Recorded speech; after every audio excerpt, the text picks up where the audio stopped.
Ladies and gentlemen, presenting the nerdiest competition ever created by the Language of Bromance team. In this corner, obsessed with Star Wars and anything with swords, Richard! And in this corner, obsessed with the Ninja Turtles and scared of anything from the ocean, Shawn! Brought to you as a Pod Bros exclusive in association with the LOB Army. Tonight's competition is a Language of Bromance draft.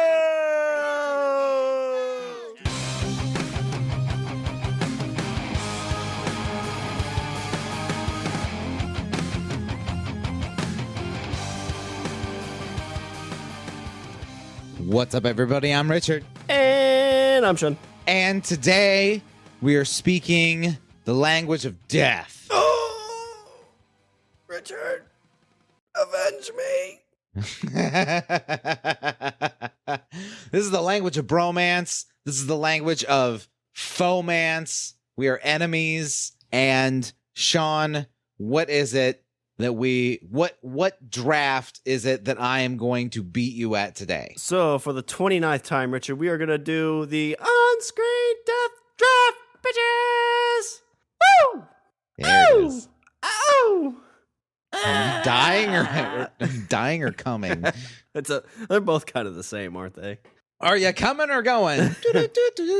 So, Richard, for the 29th time, what we're going to be doing is our Language of Bromance draft. We're going to be drafting on-screen deaths. So these are emotional deaths, funny deaths, like any kind of death that's happened on the big screen or the little screen, and we're drafting. If you don't know, and you should, what our drafts are, they're 7-round NFL-style drafts where we flip-flop picks.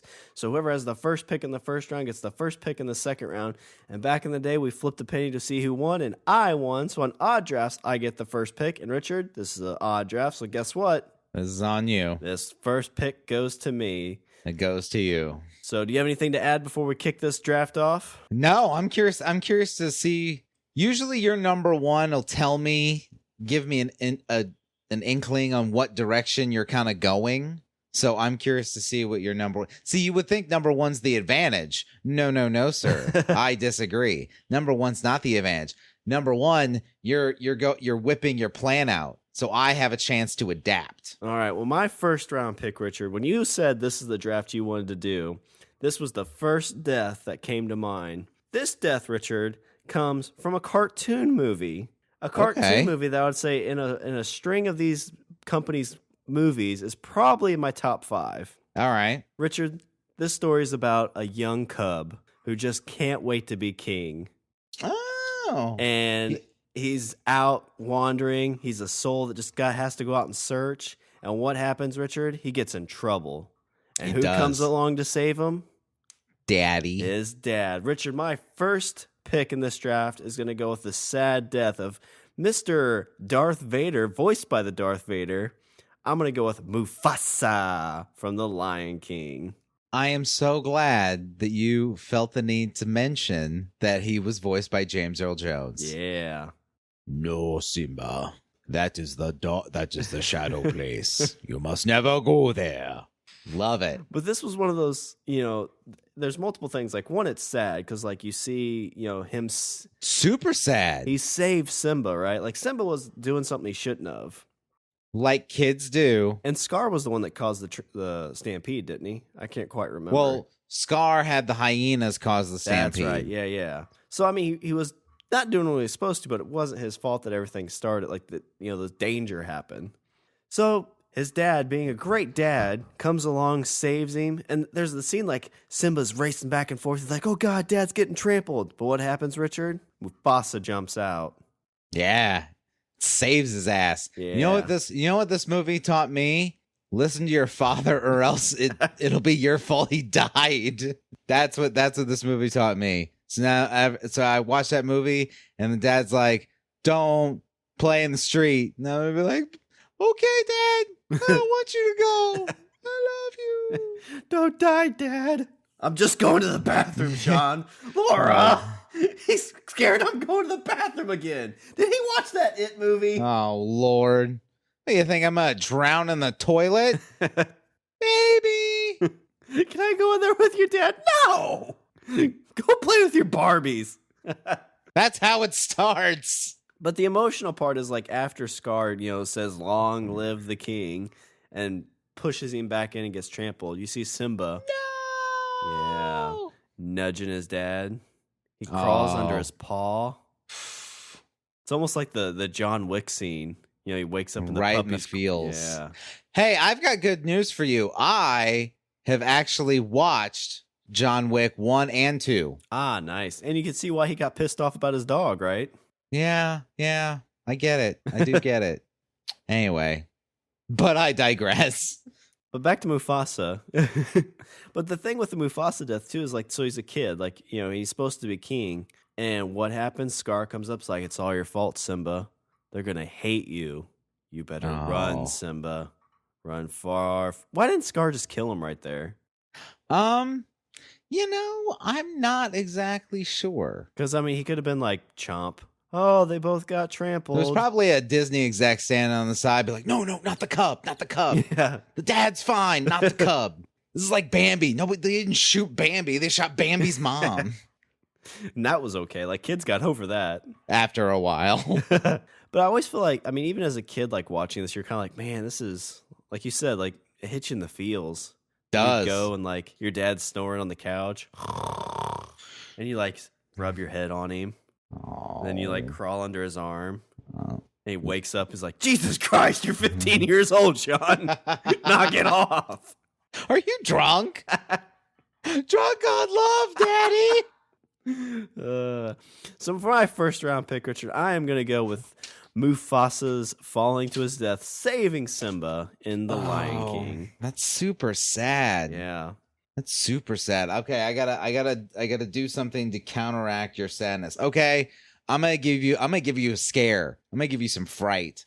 Okay, that's why I'm gonna give you for my first round pick. If we're gonna go with on-screen deaths, there's one that this wasn't the first one that came to mind, but I will say this is one of the cooler deaths and also made you fearful because you're not exactly sure what you could do to prevent this. Okay.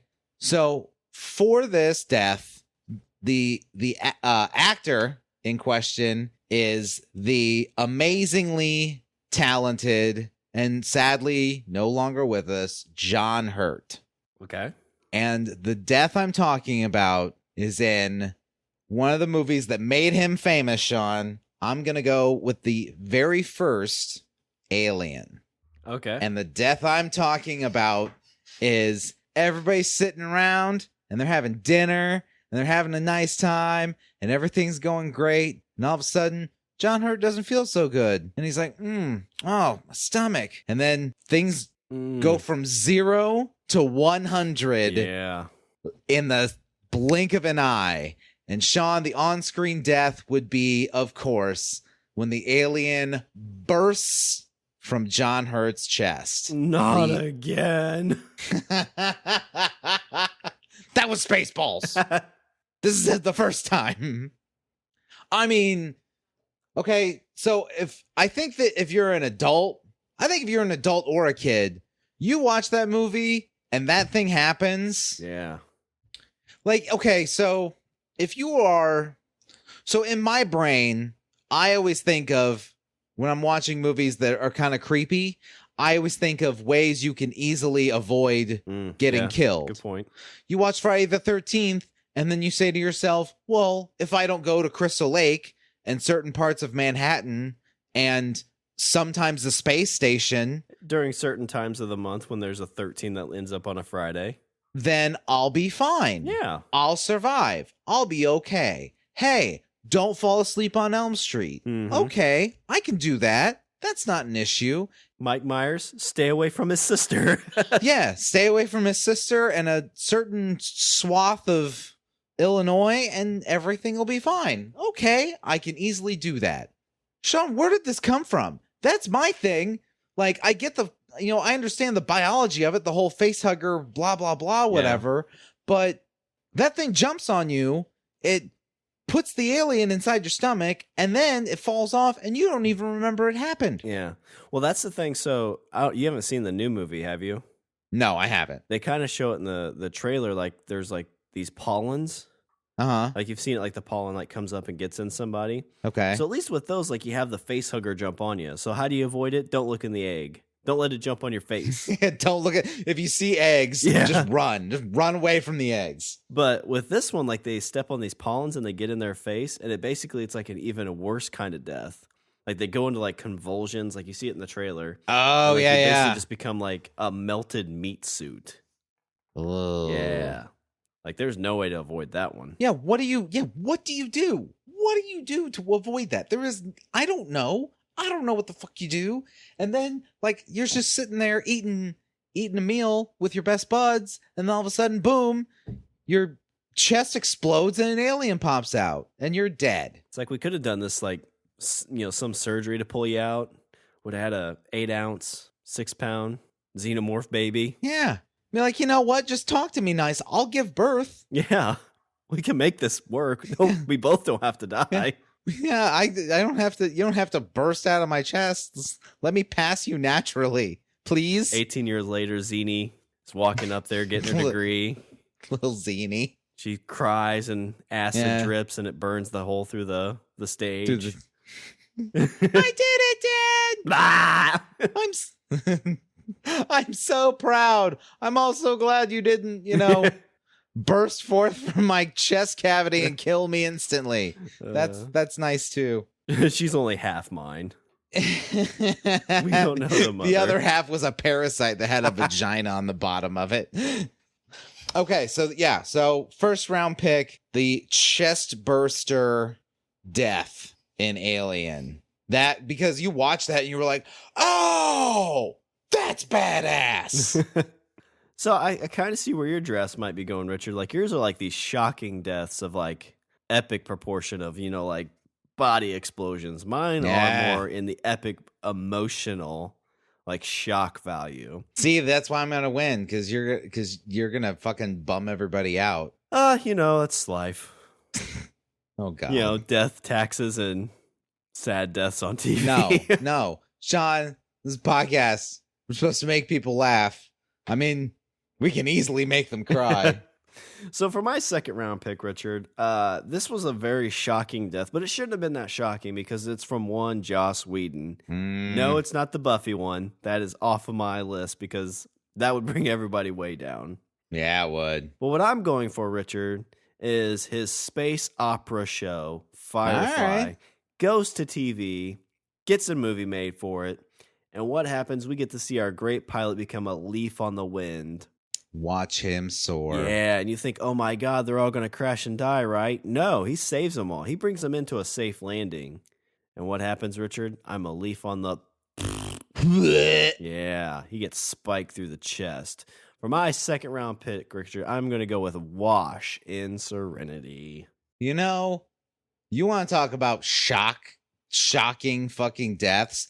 This one came out of absolutely fucking nowhere. Like their backs went against the wall at this point. Like they just safely crash landed. Yeah, they did it. I didn't watch Firefly before I went and saw the movie. Like I just went with you because you wanted to see it. Oh, okay. And I was shocked when that happened. So I was like, holy shit, this was the main character. I'm surprised I didn't preface you with the show before. I don't think it was out on DVDs yet. Oh, yeah, that might be. Or maybe it was, but nobody we knew had it. I watched the movie first and then the DVDs. Okay. Yeah, like this just came out of absolutely nowhere. And it's I think that the reaction that everybody had was when going in, everybody was like, well, he's gonna kill somebody because that's what he fucking does. Yeah. He's gonna kill somebody. But as you're watching the movie, you kind of forget. Oh, and yeah. then Book dies, and you're like, oh, well, maybe that's it. That's and the so death. you're lulled into this false sense of security, and then so you're sitting there and you're in the climax of the movie, right? Like you're in Act 3. It's the start of it. Yeah, things are popping and things are going crazy, and like they just like you said, they just navigate through this whole like battle going on in space, and they crash land, and they make it, and then you're like, oh, that was close. Oh shit. Well, I think the reaction, like everybody's reaction, like they did a great job, like especially Zoe, the person who plays Zoe, because she's like distraught. Because I mean, her husband just got killed. Yeah. She starts saying, "Wash, baby, wash," which I don't know if you've read the comic, but she ended up becoming pregnant with Wash's kid. So maybe in that moment, she wasn't saying "wash, baby," she was saying "wash our baby, wash." Yeah, a lot sadder now, isn't it? What are you doing? It was a shocking What is the death. matter with you? You did the on-screen death, so I'm just going with the depressing ones because they're sad. Why? Shocking. Why? Why is it do you feel like it's your job to make people cry? Yeah, crying's a good emotion to have. This is the part where you're like, you sound just like my dad. Laura. He's talking about death again. He's watching that damn Lion King movie. He's 32, Laura. Laura, that was locked up in the vault and I burned everything we have. It's not supposed to come out for another 10 years. Oh, I'm going to call that Walt Disney, Laura. Piece of my mind. So for my second round pick, Richard, I'm going to go with Wash from Serenity. I am a leaf upon the wind. Oh, okay. Oh, should I do something? Should I get emotional? No, I like at first, like you were just gonna go with like, oh, shocking death, but no, you went and made it sad. So now I gotta fix this. You're bringing the plane down. I gotta right the ship. That's what I gotta do. Okay, here we go. Now, this character in this movie, I do not know his name. I do not know the character's name at all. I'm not even sure on the actor's name, honestly. But as soon as I describe the scene to you, you'll know exactly what I'm talking about. The movie is Indiana Jones and the Raiders of the Lost Ark. And the scene I'm talking about is the opening of the Ark. And there is a guy who's been one of the antagonists for good old Indy throughout the whole movie. And they open the Ark, and things are floating around, and there's spirits floating around, and everything's happy. And then what happens, Shawn? That movie goes hard left, because those ghosts that are all happy and nice, then all of a sudden, they don't look so happy and nice. No. And then one guy freaks out, and he explodes. Literally explodes from the inside. Kaploosh. Looks like, I don't know. Like Gallagher smashed his head with a watermelon, just everywhere. But that's not the death I'm talking about, Shawn. The death I'm talking about is his cohort, who is screaming, mouth gaping open, glasses still on, the quintessential black hat, black coat, screaming. And what happens, Shawn? He melts. It looks like a tie-dye like a tie-dye candle when you burn it. He's like pink, It's like a fondue fountain. Yeah, you go to Golden Corral and they have the chocolate fountain. You know what this is? This is the body fluid fountain, because it's pink and then it's red and then it's white. Dead. Yeah, and his eyes melt out of his head and his face melts off his skull, and Indy's just like, close your eyes, don't look at yeah, amazing. Did you ever see the Robot Chicken where they played that part and Indy's like, keep your eyes closed, and the souls are like, okay, well, you've learned how to defeat us, so we're gonna leave. Bye.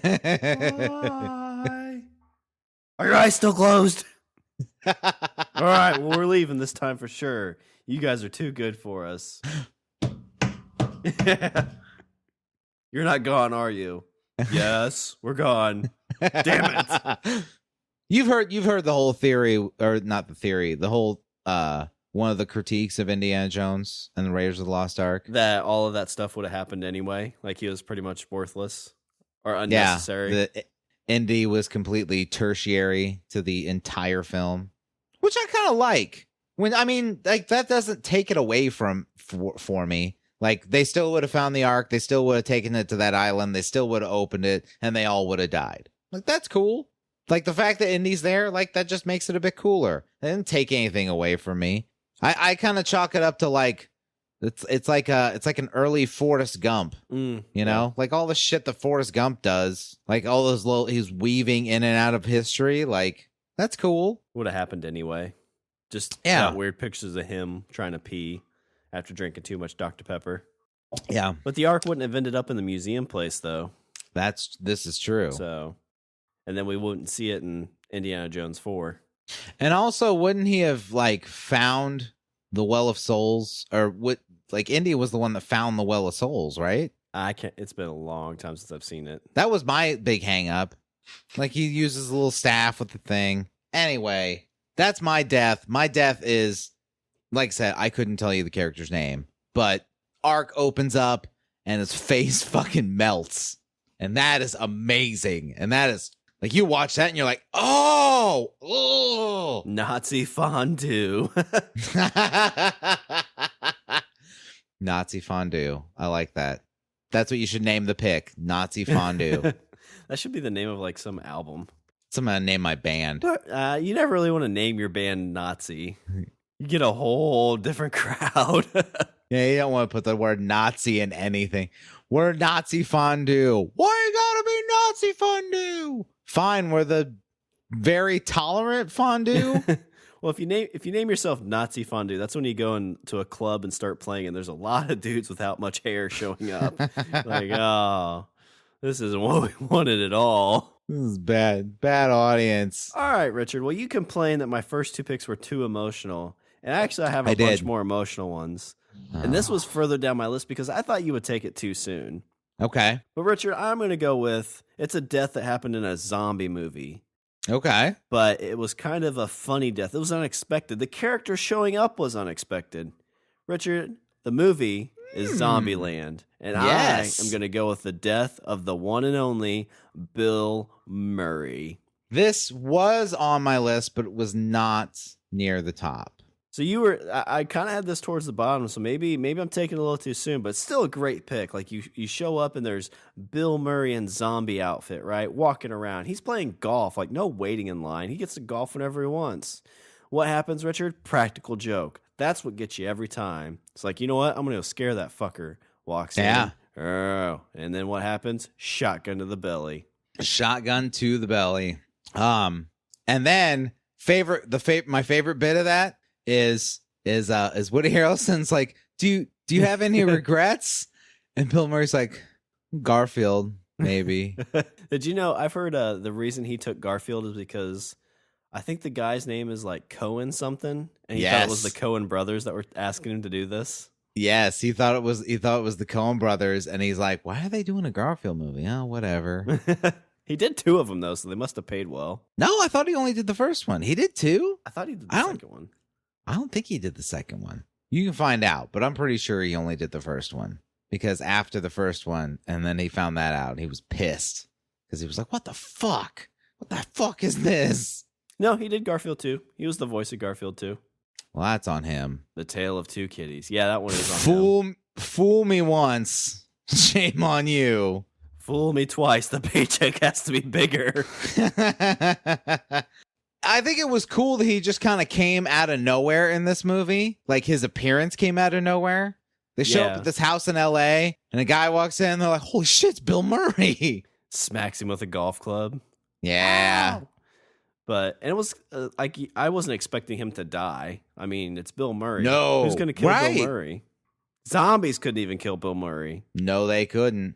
So, Richard, for my third round pick, kind of a funny death, kind of a sad death. I mean, we don't want to see Bill Murray go. No, we don't. I'm going to go with Zombieland, killing of Bill Murray. Okay. I should find a death. Okay, since you did that, now I should find a death that is sad. I'll find a sad death. Okay. I gotcha. Shawn, this one, it's emotional not in a geeky sense, but emotional in a theatrical sense. There's a movie won Best Picture in 1996 or 7. Shawn, I'm going with the movie American Beauty. And the death I am talking about is the death of Lester Burnham, played by Kevin Spacey, at the end of the film. I've never seen American Beauty, so you have to... Ooh, okay. So, let's set this up for you. Lester Burnham is a guy, middle-aged, works a job he hates. His wife doesn't like him very much. They fight all the time. Not really that they don't really fight all the time, but he's very turned inward and very kind of like, yes, dear, whatever you say, dear. Oh, yeah. You know. I don't know how that is. I've heard of that. That's right. Yeah, that's right. Are the wives around? Shh. No, I don't think so. Mine's gone at work. Richard, I'm scared of my wife. This is where you tell me his wife strangled him for talking about their relationship on a podcast. No. Oh, I'm going to edit this out. Oh, God, she's coming. He meets his neighbor. Well, he meets the new neighbors move in. The son of these neighbors is he's a dope dealing kind of dude and starts selling weed to Kevin Spacey. All right. Now, keep in mind that the father and mother of this neighbor kid are very staunch, like military family, like hard discipline. The dad constantly like beats the shit out of the kid for like the stupidest, smallest things. He's extremely homophobic. Okay. Extremely homophobic. The dad yes. Okay. So as the film goes on, Kevin Spacey kind of finds his balls, starts working out. And the whole reason he does this is because for some deluded reason, he wants to sleep with his daughter's friend. Okay. Because this is the iconic scene where he's like dreaming and she's got like rose petals falling on her. Okay. Yes. He wants to sleep with his daughter's friend. So he starts like working out and he starts like, and basically, like I said, he finds his balls. He quits his job, but he manages to get money out of him and shit like that. Kind of like Fight Club in a way. Okay. So at the end of the movie, the neighbor kid insinuates that he is sleeping with Kevin Spacey to piss his dad off. Okay. Which didn't happen. He was lying. No, didn't happen. And the kid runs off with Kevin Spacey's daughter. They're going to run off and go away. They're going to run away together. The wife is so infuriated with Kevin Spacey that she's thinking about going back home and shooting him. Oh, man. Okay. So the garage door opens. He's in the garage, like working out, smoking up. The neighbor's dad comes in and he's like, it seems like he's shaking with rage, but then he like moves in, tries to like make a move, like to kiss him. Oh, okay. Actually does kiss him. And then Kevin Spacey pushes him off. He's like, whoa, like, I'm not. The dad's gay? Yeah. He's like, I'm not like that. I'm not that way. And the guy just turns around and leaves. So Kevin Spacey just kind of he kind of finds like his peace with it. He doesn't end up sleeping with the neighbor's friend. He does? He doesn't end up sleeping with his daughter's friend. And he just kind of like finds like a peace. Like his daughter's happy with this guy. And he's just like, it's almost like he finds this like inner calm. Like, you know what? Like everything's cool. Like, I don't know why it was so angry. Was it the situation or was it just some really good weed? No, it was the situation. He's just kind of like, because like I said, like he's about to sleep with this girl. And then he's like, you know what? Like, no, like this isn't what I want. And then like, they're just kind of, so then he's sitting at this kitchen table and he's looking at a picture of his family and he's like, I really love these guys. Like you see the look on his face. And then here you see the gun barrel come into the shot at the back of his head, into the camera shot, and boom, and blood splatter on the wall. A wife killed him? Nope. The neighbor killed him. The neighbor's dad killed him. Oh. Because he got rejected. Oh, so more of the story: if the neighbor tries to kiss you, you kiss him back. That's right, you do. So there you go, Shawn. There's a sad pick. Guy finally, he's very, down on himself. He finally finds his inner fire, and then through that finds a peace about the world. And then as soon as he finds that, snuffed out. And he didn't even get to sleep with the girl. The death of Lester Burnham in American Beauty. That's a good sell. All right, Richard, for my 4th round pick, it's kind of a similar thing. It's going to be 2 characters. Okay. So these guys kind of find their inner peace at the end. And this is a movie like you go to, you're like, how the hell are they going to make this movie? Like, we know these people die. Like, what's going to happen? You know they're going to die. Okay. Richard, I am going to go with the tragic ending of the Death Star being used for the first time in Rogue One, and Jyn and Cassian seeing the explosion and just kind of their embrace and knowing that what they did, it probably saved millions of people. A Star Wars pick. Yeah, I had 2. Get a paintbrush and color me surprised. Well, I mean, this is a newer movie, so at least I was able to see it without it being spoiled. Okay. Both my Star Wars picks are fairly new ones. But I mean, it's you're watching this movie and like everybody says, like, you know they're gonna die, right? So there's no surprise there. These characters are all gonna die. But even how they do die, like, it's very surprising. They're going in, they're trying to save them, get these plans out. And what I like about this is you see some of these in some movies or even in real life, like the realization is like, there's nothing I can do. Yeah. They see the laser, they see the big explosion. They saw it on another planet. They knew how it worked. Did you think that they should have all died? Probably to keep the what do you call the continuum? The continuity. Yeah, to keep the continuity, probably pretty fresh. Maybe I could. Well, I mean, I don't think that they all necessarily had to die. I mean, I don't think it makes a huge difference that they all did, but I don't think it would make a big difference in the canon if they hadn't, because all that's really discussed prior to this movie was the Death Star plans get stolen and they end up in the hands of Princess Leia. Mm-hmm. And everything in between there was kind of up for grabs. So they didn't, I don't think it was predestined that they had to die, that they all had to die. Well, and the only mention is that like a lot of people died to get this, right? Well, now that's talking about the second Death Star. Okay.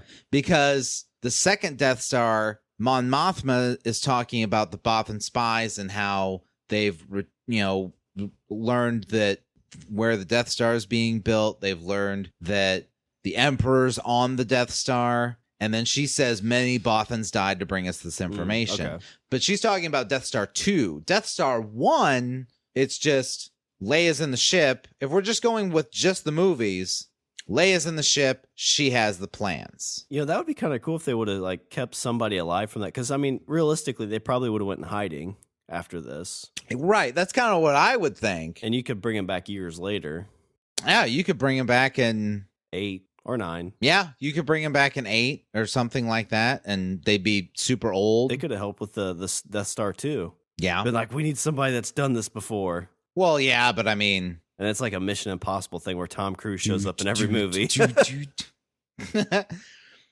So yeah, I mean, I don't know that they all had to die, but I don't think it's not like a huge blow that they all did. I kind of like it just because it does kind of like their story's done.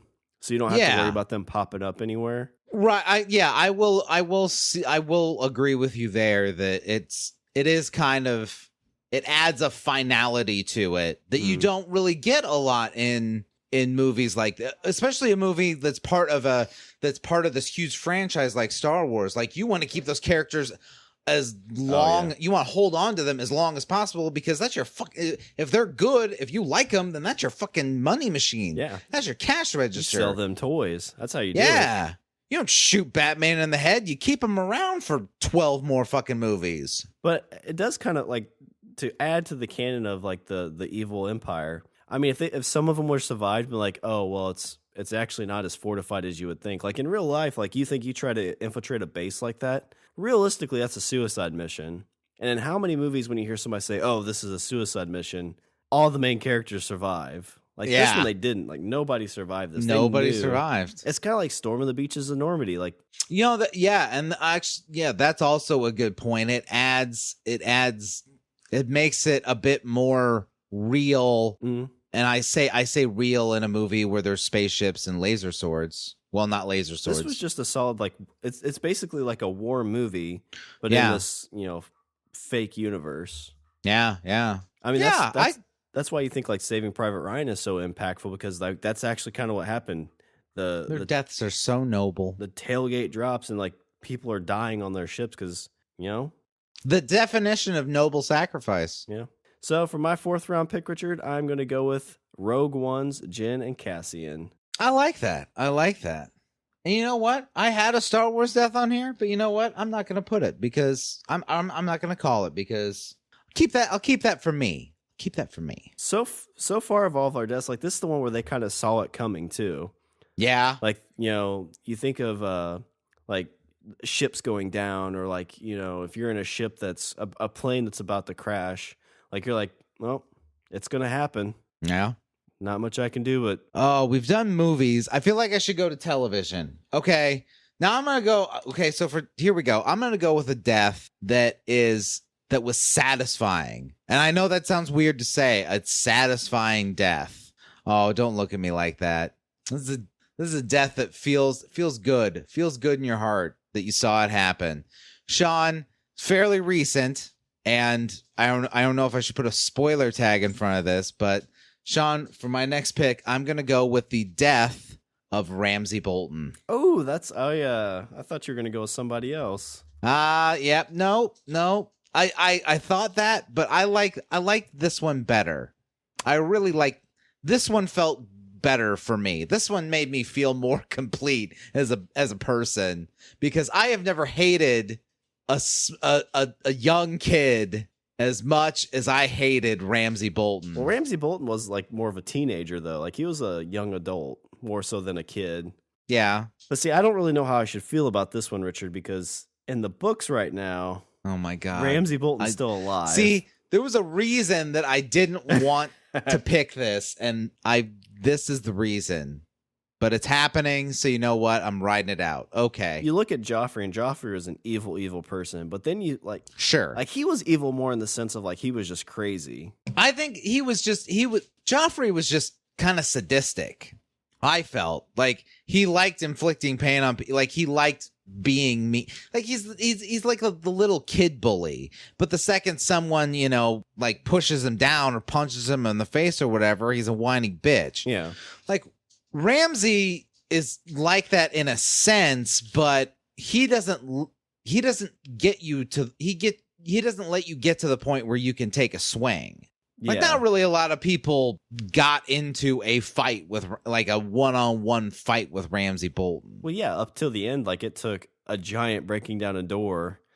Right. And right. Yeah. But yeah, when you say sadistic, like Ramsay Bolton was sadistic. Like he was Ramsay Bolton was just evil. He was his bastard. He was a bastard, obviously, but his family, they filleted people alive. That's on their sigil. A man on a post. It is the flayed man.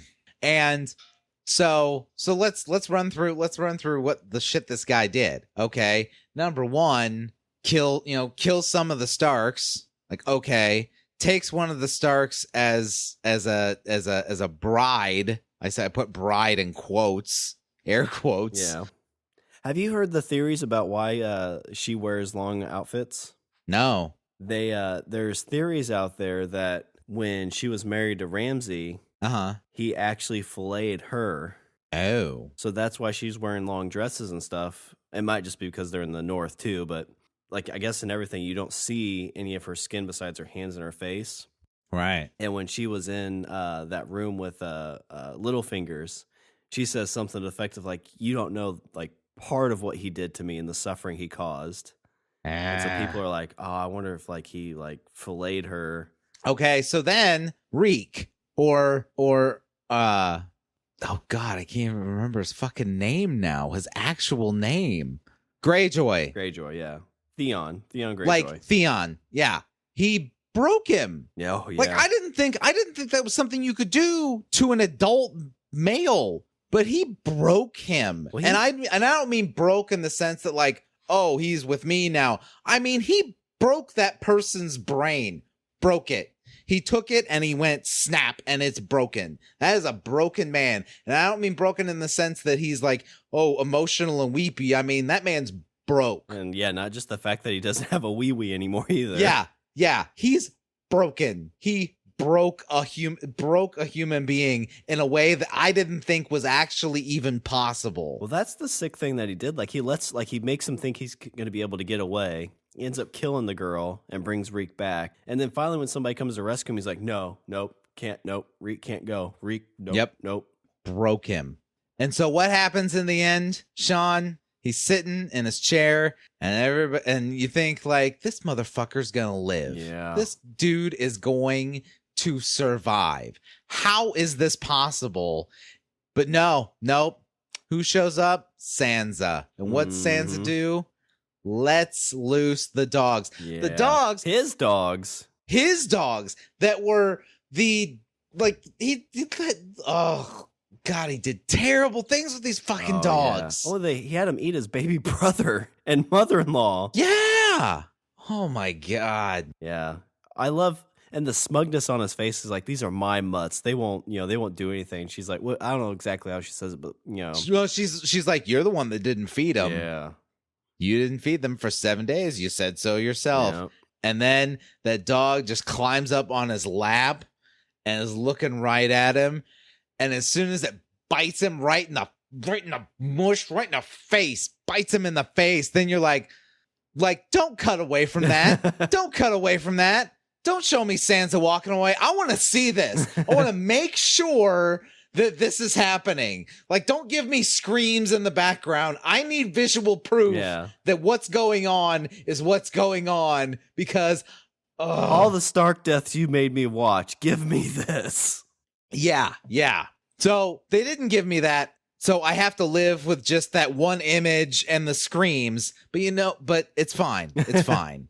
So one of the most satisfying, you felt good as a person, and you don't, and there's no shame. There's no shame in feeling good that happened. Well, I like that you chose this one and not Joffrey, because I think Joffrey's is probably the more thought of whenever people think of Game of Thrones. I agree. But this one I feel is a lot more satisfying in the sense of this so much more super evil. There's another fan theory that they said that Ramsay Bolton was a vampire, and I always thought that was kind of an interesting theory as well. Maybe. I could kind of see it. Overcast in the north all the fucking time. Yeah, and I think he had deep ice blue eyes or something weird like that. Maybe. So so that's pick number 4? 3? 4. Pick 4. 4. Oh yeah, okay. 4. All right, Richard. So for my 5th round pick, in our last few drafts, this, when we first started our drafts, this was something that we fought over this movie. We always had to have a pick from this movie, and we haven't really touched on it recently. So I thought this would be a great time to bring it back. Okay. Richard, this was a movie that made me scared to go in the ocean. I'm scared to take baths to this day. Richard, I am going to go with the movie Jaws. Yep. And the death I am going to go with is the smile, you son of a bitch. Oh. Boom. Okay. I'm going to go with the shark's death in Jaws. The shark's death? Yeah. Okay. Not Quint? I mean, Quint I had on my list. So, and I deliberately was like, well, he'll probably pick that in the first 1 or 2. I had Quint on my list, and it's a very tragic death, but I think the shark is just kind of a... the thing that always gets me with a shark death is as they're swimming back, they're swimming through this dead shark that basically tortured this beach for a summer. And there's just birds eating away at this dead shark flesh. I mean, I think this does more for you than it does for me. Because, I watch it, and I'm like, okay, that's... the monster dies. It's like the end of King Kong, King Kong falls from the building, lands on the ground, and it's over. But, that's me. For you, you're like, bastard got what he deserved. It's safe to go back in the ocean. Dad, can I take a bath now? No, I'm in the tub. Laura, he wants to do bath time again. Laura, why is he still taking baths? He's 27 years old. Should he take a shower like a real man? The only thing that always gets me, I think Mythbusters proved this, that the explosion of the tank isn't actually possible. I don't think that actually can happen. I think, I think either you're right or I think you're right either one of two ways. Either they said that it's not at all possible, or they said that like 5 things have to go wrong with the tank in order for it to do that. Yeah, that might be it. I can't remember, but I think you're right. It's one of those two things. Either it's completely impossible that the tank would explode like that, or there's like 5 or 6 different safety mechanisms that stop something like that from happening. But would you imagine, like, if they ever remade this movie, like you're seeing him go down with a boat and he says, "Smog, you son of a bitch," and you hear bang, you hear pa-ting, and the shark keeps coming. Shit. Oh, damn it. Turn the gun around. Boom. That's gonna be on how it should have ended. Yeah. I say we let him go. Get back here, you douchebags. Thunk. Yeah, I'm surprised you picked this one instead of Quint, because Quint was always like Quint is sold to you as like the badass of the movie. Like, I get your shark for you. And then and then giant shark on the boat. Nom nom nom nom, eats him. His death is pretty shitty too, because like you see him sliding down and he's like kicking at it. Yeah. He's kicking it like in the nose. Yeah. He's kicking it like in the, like he's fighting it. And it And I like the fact that the camera doesn't really pull, like you see the struggle of it. Yeah. And then it bites down on his leg, and that's just when you're done. Yep. As soon as that happens, then you're like, well, that's over. And then he starts sliding down further and chomping the tummy. And nom, nom, nom, nom, nom. Slow falling back in the water.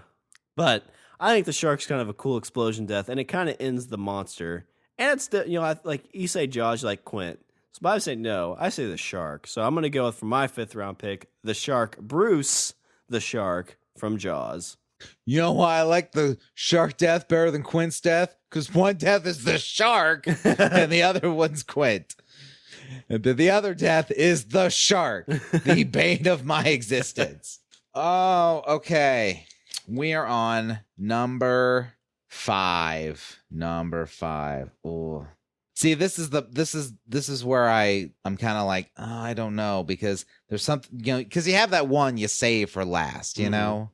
Oh, where should I go from here? Okay. I'm gonna go with a death that happens at the end of one of the best series on television. The series finale of one of the best series on television. Shawn, I'm gonna go, and without burying the lead, I'm gonna go with the death of Walter White. Ooh, okay. At the end of Breaking Bad. And here's why. Here's why I like this one so much. Because I think it's fair to say that the series finale of Breaking Bad is probably one of the best series finales on television. Yeah, I've never even seen the show, and like you've sold me the season finale. I'm like, well, that's really good. That's great, right? Because I didn't even watch it. Right, because every single little loose end is tied up, and not just is it tied up, it's tied up in a very plausible way and in a very satisfying way. And as it stood at the point that show was at, what Walter did at the series finale, there's no way that he was going to get out of that completely unscathed. And I think that it was in the finale, he gets shot, and he kind of has a little exchange with Jesse, and that's how that relationship ends. That's the last time they're going to speak. And then where does Walter go as he hears the sirens closing in on him?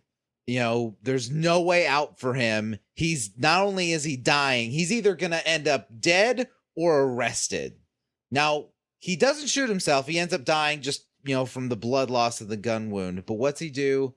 He goes into the makeshift meth lab that is set up on wherever it is. I can't. It's like a compound kind of thing, but he's just kind of looking around, and he's like, he picks up one of the gas masks and is looking at it, and they start playing a song that I was wondering when the hell they were going to start playing in the show. Started playing the song Baby Blue by I want to say it's The Who, but I feel like I'm wrong.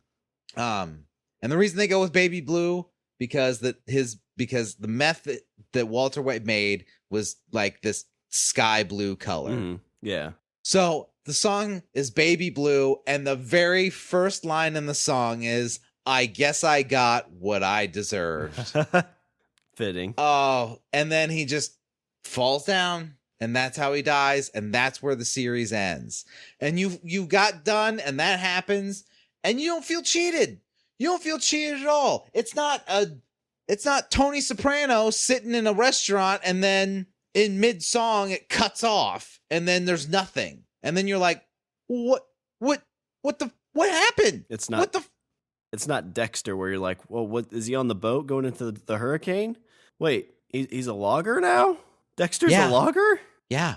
None of that. Like, it's done. It's over. It's finished. The whole and there's no way you can continue it, and that's fine.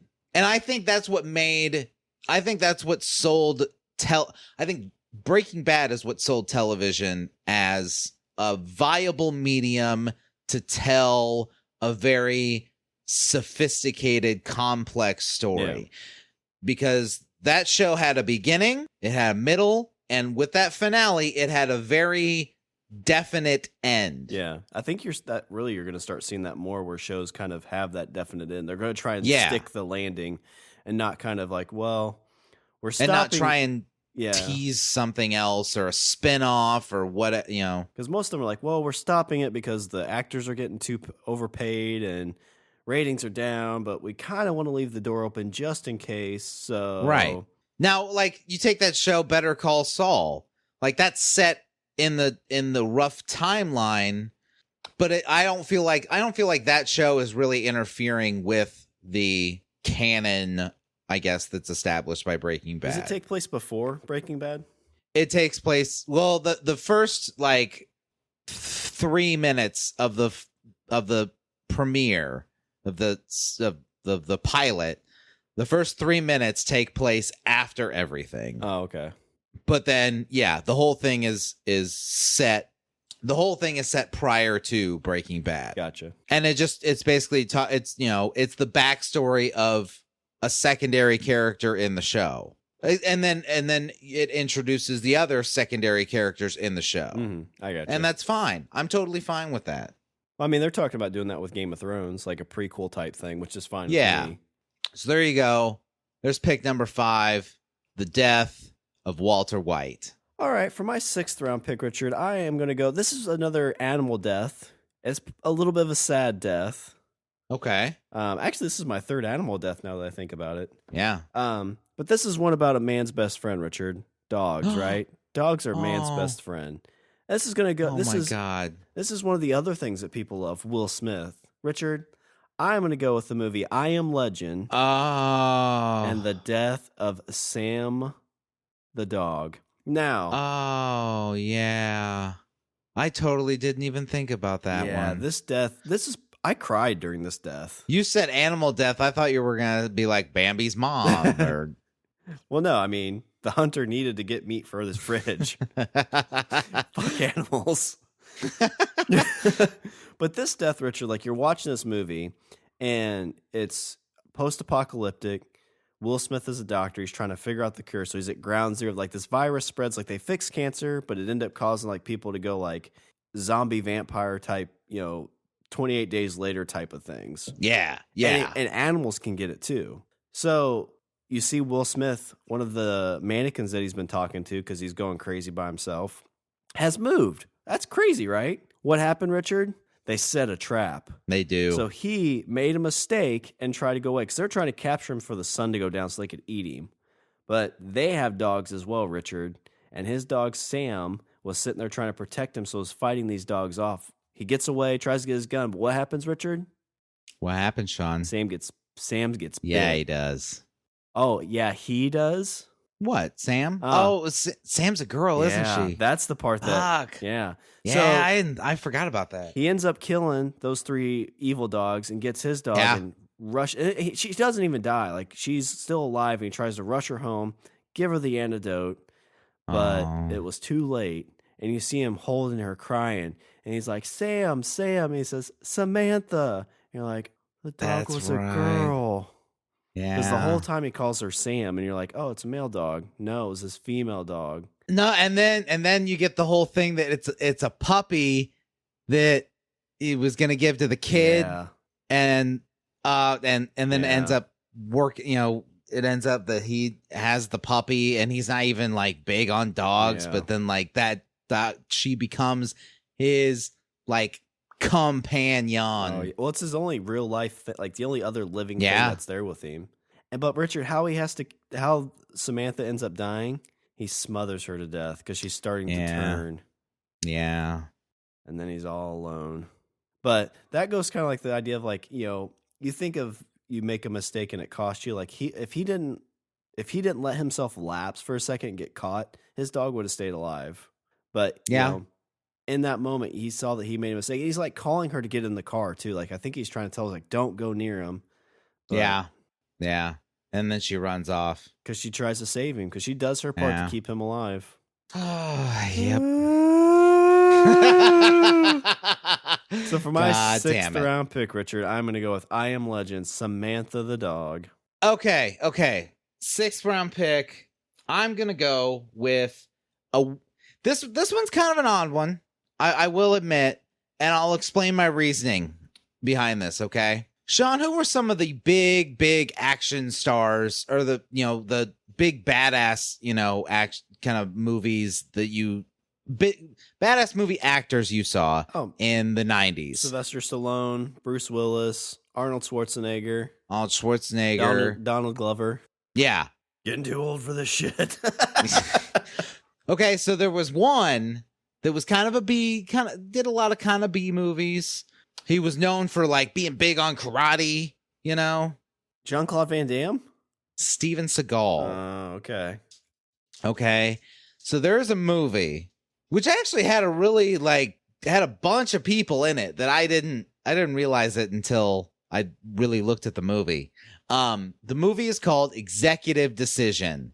And the death I'm going with is the death of Steven Seagal in Executive Decision. And here's why. Steven Seagal at that point had been billed as this big action hero. He did like Under Siege and like all these like kind of movies. And he was, he's supposed to be like the badass, He's running around, he's shooting people, he does like, moves and whatever.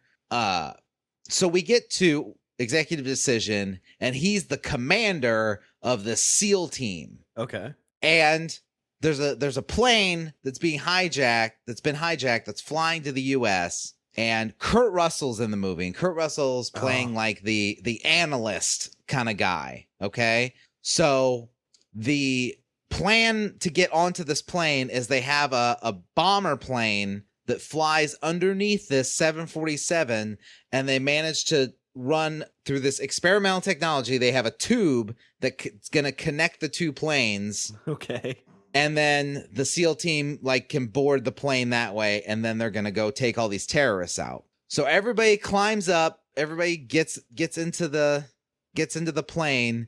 Steven Seagal's going to be the last one up. He's starting to climb up the ladder. Shit starts to go wrong. The seal on the plane starts to break, and then Kurt Russell looks at Steven Seagal, and he's like, "We're not going to make it." And then Steven Seagal says, "You are," and he shuts the door. Oh.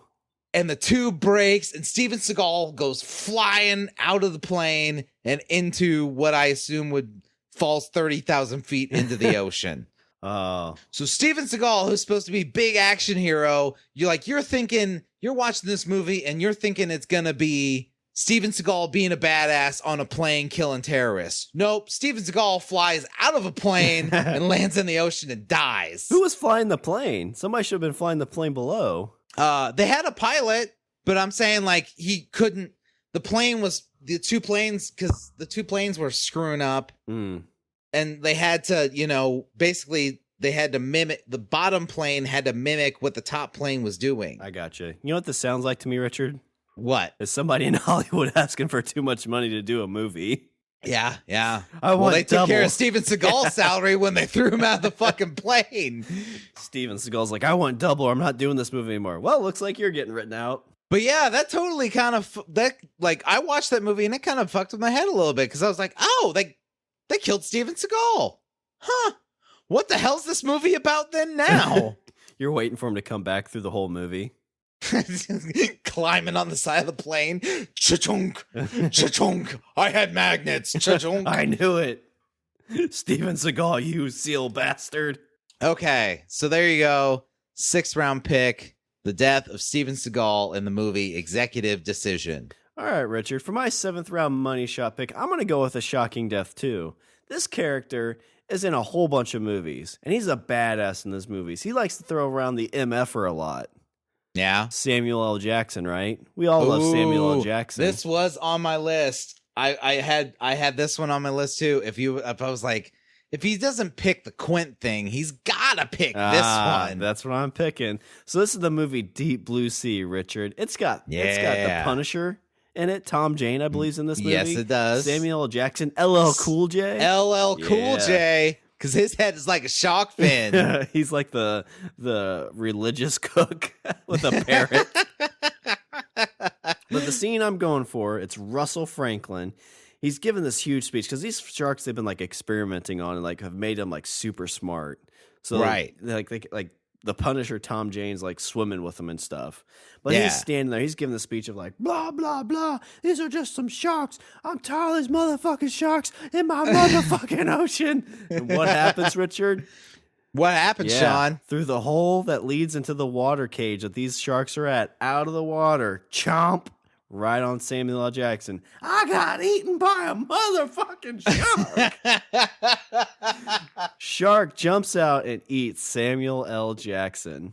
I loved that because it just came out of absolutely fucking nowhere.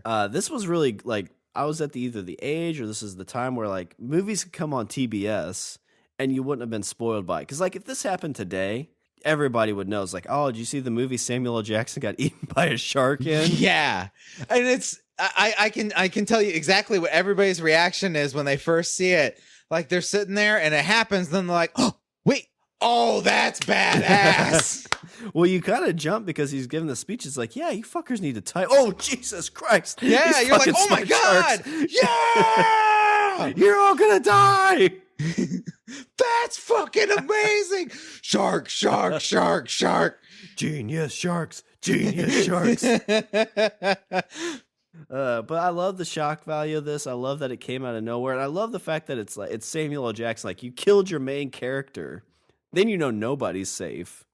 Yeah, well, because Samuel L. Jackson's kind of billed as the villain, right? Or am I thinking this right? Because it's been a minute since I've seen the movie. I don't think he's a villain. Like I think he's pretty much against the smart sharks, and he's kind of like going on this like, hey, we knew this was a bad idea. We got to kill these sharks because other people I think were like, no, right. We've spent too much money. We got to keep this under control. Okay. I think it was just like. You get the impression that Samuel L. Jackson isn't going to die. Yeah. I guess that's, and that kind of adds to it. I guess maybe for the same reason. See, like, if they're going to kill anybody, they're going to kill fucking LL Cool J. Mm-hmm. Like, that's what but no, Samuel L. Jackson, oh, call chomp. And then you're like, oh, and it's not just the fact that it happens and it's shocking, but like, you're like, that's awesome. Yeah. What a way to go. That's fucking great. So for my 7th round money shot pick, Richard, I'm going to go with Russell Franklin, Samuel L. Jackson, eaten by MF and Shark in Deep Blue Sea. Okay, so Shawn, for my money shot pick, we've talked a lot about on-screen, about deaths, about death on screen and death, on television. Shawn, if we're talking about on-screen deaths, what's the one person that we have to include in this list? What's the one actor that needs to be on this list somewhere? Sean Bean. Now, I say that name, and then the best part is I say that name, and people are like, well, which one is he going to pick? Yeah. He's died on television. He's died in the movies. Shawn, for my 7th round pick, I'm gonna go with a death that everybody knew was coming, because in this movie is been in the making since the book came out 50 years ago. Shawn, for my money shot pick, I'm gonna go with the death of Boromir in the Fellowship of the Ring. Now, the reason this death is so awesome is because you know it's coming. I walked into the Fellowship of the Ring and I pretty much knew beat for beat what was going to happen throughout that entire movie, and I still walked out and loved it. Have you read the book before you went to see the movie? Yeah. Okay. Yeah. I'd read the books when I was a kid. Did it make your viewing experience much better? No, I didn't really do much. I mean, didn't really do anything different for me. So shut up about the goddamn Game of Thrones. So the death of Boromir is, for those that haven't seen it, and if you either listen to this podcast or exist in the world, how have you not seen Fellowship of the Ring? Boromir is fighting off all these Uruk-hai, all these monsters, because he's trying to save Merry and Pippin. He's saving them from being taken away. And he's fighting, and the music's starting to build up, and you're like, oh my God, he's going to make it. It's gonna happen. And I will say that even watching this movie, even though I know completely what's going to happen, there was a bit of me watching what's happening on the screen and hearing the music build up and everything that's happening. And you're like, oh, wow, he's going to do it. And then arrow hits Boromir. Now I say arrow. And when I say arrow, this thing looks like a fucking tree branch is sticking out of this guy's chest. That arrow, I say arrow, that thing is huge. And then the music immediately cuts, everything stops. Then you're like, oh no, now I remember what's gonna happen. It's not that you remember, it's just like, oh, now here comes the bad part. And guess what happens, Shawn? He keeps fighting. He does. He knows. He keeps going, and he knows what's gonna happen, but he's determined. What happens, Shawn? Second arrow. And this one drops him down. This one puts him on a knee. He's like, oh, shit. Oh, that one. Apparently, one tree landing into my chest isn't enough. But the second one, oh, that put me on a knee. So what happens? He looks at Merry and Pippin. He realizes the stakes of everything. And then he's like, no, fuck this. Blaze of glory. Thunk, thunk. Kills like 2 more guys. Takes a third arrow, and the third arrow puts him on both knees. Still not dead. Still not dead. It's just a flesh wound. Merry and Pippin get carted off by the Uruk-hai. The leader, I think in the movie his name is Lurtz, walks up, about to launch a 4th arrow into Boromir to finally finish him off. And that's when Aragorn chooses to jump in and save the day. And after that whole fight, that's when Boromir finally says his final words and gives his goodbye. That is a death of epicness and should be celebrated. That's a heroic death for sure. It is a heroic death. I think we can all say the original fantasy heroic death. The original heroic death in fantasy. Shawn, money shot pick, the death of Boromir. Good pick. I had the Ned Stark death, so going on our end butts. So I had Ned Stark that too as one of them. I kind of held off on that because you did a Game of Thrones. But what I like about the Ned Stark death is when Game of Thrones first came out, everybody's like, hey, like everybody dies in this. I'm like, right, everybody dies. I'm going to watch this. Oh, who's this Ned Stark guy? Yeah, he's the main character. Oh, he's on stage. He's not oh. What? How are they going to put his head back on? I had Han Solo from The Force Awakens. That was another one that kind of surprised me. I had Darth Vader as my Star Wars pick. The death of Darth Vader. That one got me because he was evil and then killed the Emperor, and then he finally dies after talking to his son. I just can't. Okay, please keep going. Another sad one I had for the dog, I had Marley from Marley and Me. If you've ever had a dog that's died of old age, like super sad. I went to see that Christmas Day, like everybody's crying as they're leaving the theater. Oh God, that sounds terrible. Yeah, because he dies of old age. Like, actually, I think they take him in to put him down because he's so old. If we're gonna talk about Joss Whedon, I had Fred. Oh, that's a good one. The death of Winifred Burkle. That's one that, like, another shocking because it's like, you are my sunshine. Yep. And that's after there's a whole episode of them like gonna like, hey, we're gonna save her and blah. Nope, no good. Not only are they find a way to save her, but they choose not to. Because they had to do it to save the world or something like that. Basically, yeah, they were saying that in the process of bringing her back to, lock the demon back up, it would have killed millions along the way. And the sad part about that is her and Wesley just like they like started literally like dating. Yeah. Wesley had been in love with her forever. Oh, so sad. so hard. I had Sergeant Ellis from Platoon. That's kind of a very iconic moment. Okay. But I could see that one. The one that I thought about putting in there, because it's kind of a shock too, is in American History X. Oh yeah. Bathroom scene with Danny Vineyard. Yeah. So the main character, like, he's a neo-Nazi. His brother comes back from prison. Is like, yeah, that whole thing that we've been brainwashed is a terrible idea. And they're gonna change a leaf. They're gonna not be crazy. Adds the whole sense, whole sense of tragedy to the whole damn thing. Shakespearean tragedy. I had Rutger Hauer in Blade Runner, which I know you haven't seen Blade Runner, but when Rutger Hauer dies, he goes on this like big soliloquy, and it's kind of sad because it's talking about like, hey, maybe, we might be replicants, but we have feelings. Who the fuck are you? Yeah, we have feelings too. Who the fuck are you? Fucking Harrison Ford. I had the death of Tony Montana and Scarface. That's a good one. That's another blaze of glory kind of death. I had, and the other one I had was the Red Wedding. Yeah, that's which specific person or just the whole thing? You know what? I did, just the whole thing. I just put Red Wedding. I just wrote it in big letters. Red Wedding. With tears. Because you're watching the whole thing. You're just like, what the fuck is happening?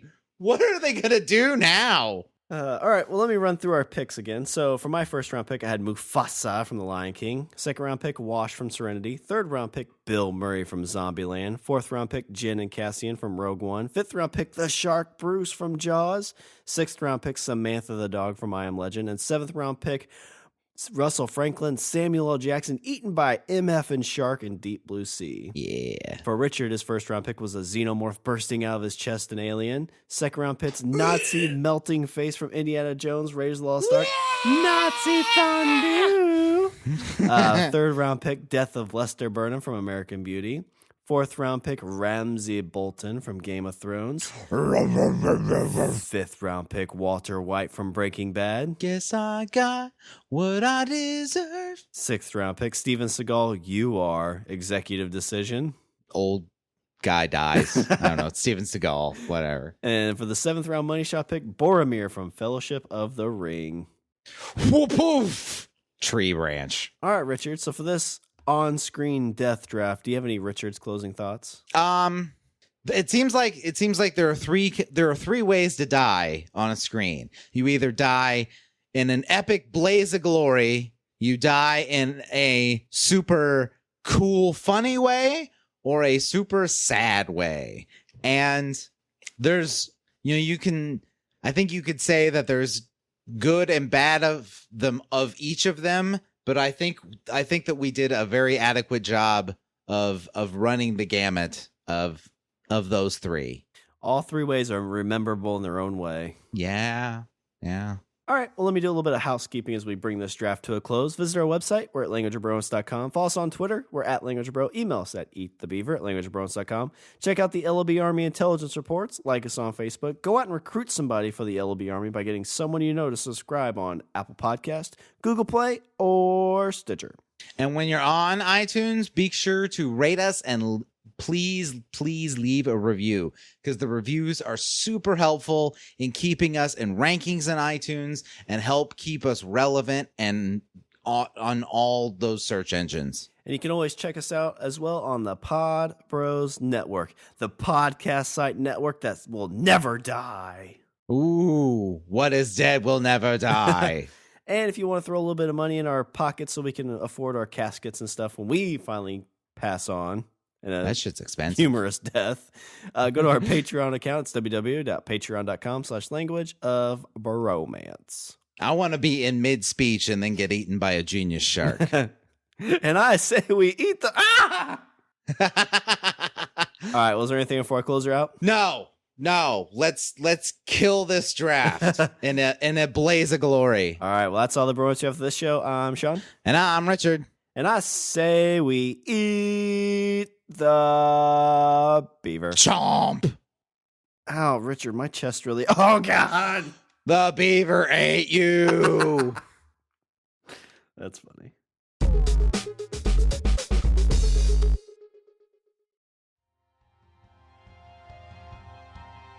Caverns and Comedians is a real play Dungeons & Dragons podcast featuring Toronto comedians playing Dungeons & Dragons. We roll the dice, but we edit that out to just give you the nice role-playing experience. Featuring acts of heroism. I've got his wallet. I mean, I didn't mean to kill him, but he was bad, right? We're pretty sure?